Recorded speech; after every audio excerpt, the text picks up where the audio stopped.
आज हम करेंगे शिक्षा निदेशालय की ओर से दी जाने वाली क्लास 10th की वर्कशीट नंबर 35।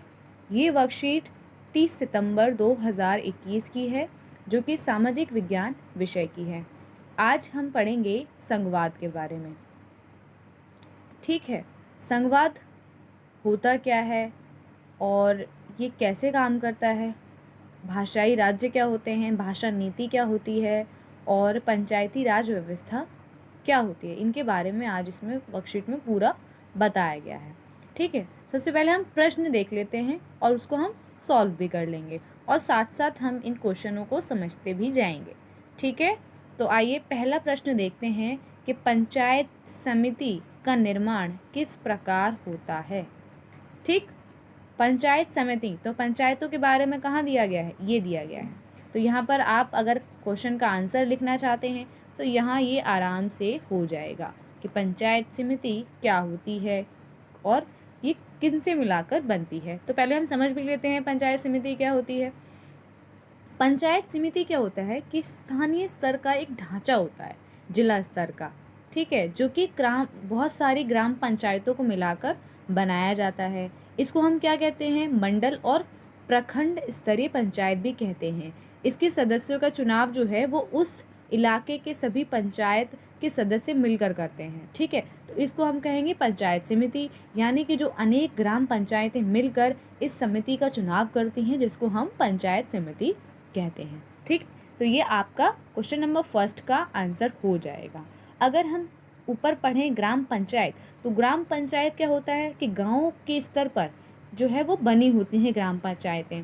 ठीक है, जो हर गाँव में और छोटे छोटे जो होते हैं गांव अलग हर राज्य में होते हैं, उनके स्तर पर ये बनी होती हैं, जिनके जो है एक अध्यक्ष होते हैं, जिनको हम सरपंच या पंच भी कहते हैं। ठीक है, और इनका जो चुनाव है वो हर गांव में जो लोग जो वयस्क मतदाता होते हैं वो चुनाव मतलब वोट डालकर इनका चुनाव करते हैं। तो इनसे बनती है एक ग्राम पंचायत। यही अगर ज़िला स्तर पर होता है तो वो ज़िला परिषद बन जाती है। ठीक है, ज़िला परिषद बन जाती है अगर इसका चुनाव हम ज़िला स्तर पर करते हैं, और ऐसे ही इनका चुनाव भी किया जाता है। ये सब मिलकर इसका चुनाव करते हैं ज़िला के स्तर पर। ठीक है, ऐसे ही जैसे गांव में ग्राम पंचायतें होती हैं जो कि गांव के लोगों से बिल्कुल सीधी जुड़ी होती हैं और स्थानीय स्तर पर उनकी जो परेशानियां हैं, जो उनकी समस्याएं हैं, उनका निपटारा करती हैं। इसी स्तर पर गांव के स्तर पर क्या होती हैं, नगर निगम होता है और नगर पालिका होता है। ठीक है, तो ये जो संस्थाएं हैं ये शहरों में काम करती हैं। ठीक है, बड़े शहरों में क्या होता है कि इनका बड़े शहरों में नगर निगम होता है और जो छोटे शहर होते हैं उनमें नगर पालिका होती है। ठीक, नगर पालिका और नगर निगम जो है वो दोनों का काज जो दोनों का कामकाज होता है वो इन्हीं के द्वारा जो लोग चुने जाते हैं वो काम करते हैं। ठीक, तो ये हो गई हमारी नगर निगम और नगर पालिका। अगर हम भाषा के रूप में देखें, अगर हम भाषा को पढ़ें तो हम देखेंगे कि हमारी जो भाषा है, ठीक, वो कौन सी है। हमारे देश में कोई एक राष्ट्रभाषा नहीं अपनाई गई है। हमारे देश में सिर्फ हिंदी को राजभाषा माना गया है, जो कि केवल 40% लोगों की मातृभाषा है और बहुत सारी भाषाएं मानी गई हैं। ठीक है, जैसे हमारे देश बहुभाषी है, बहुधार्मिक देश है, तो इसमें बहुत सारी भाषाएं भी बोली जाती हैं। इसीलिए किसी एक भाषा को अगर हम राष्ट्रभाषा घोषित करेंगे तो ये नाइंसाफ़ी होगी। इसीलिए हमारी हिंदी केवल राजभाषा है, राष्ट्रभाषा नहीं है।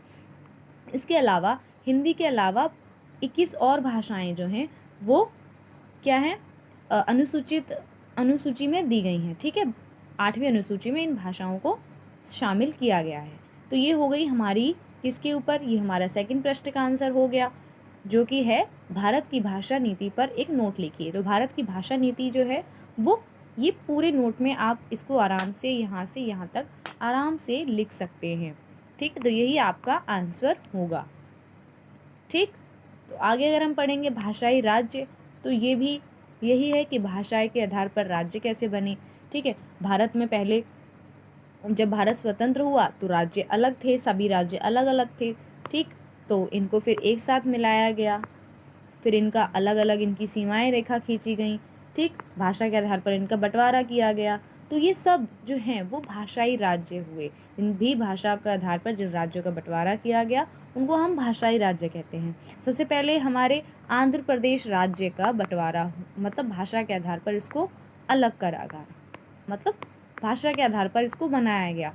और इसके लिए कई मतलब जो नेता थे उन्होंने आंदोलन वगैरह किए थे। तो ये था हमारा संघवाद पाठ, जिसमें हमने पढ़ा भाषाई राज्य, भाषा नीति और पंचायतों के बारे में। ग्राम पंचायतें, पंचायत समिति, जिला परिषद और नगर निगम और नगर पालिका। तो ये थी आपकी वर्कशीट नंबर 35।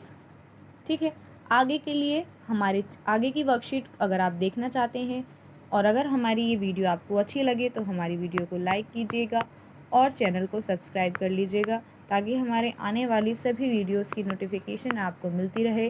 बेल आइकन में ऑल ज़रूर सेट कर लीजिएगा। ठीक है, धन्यवाद।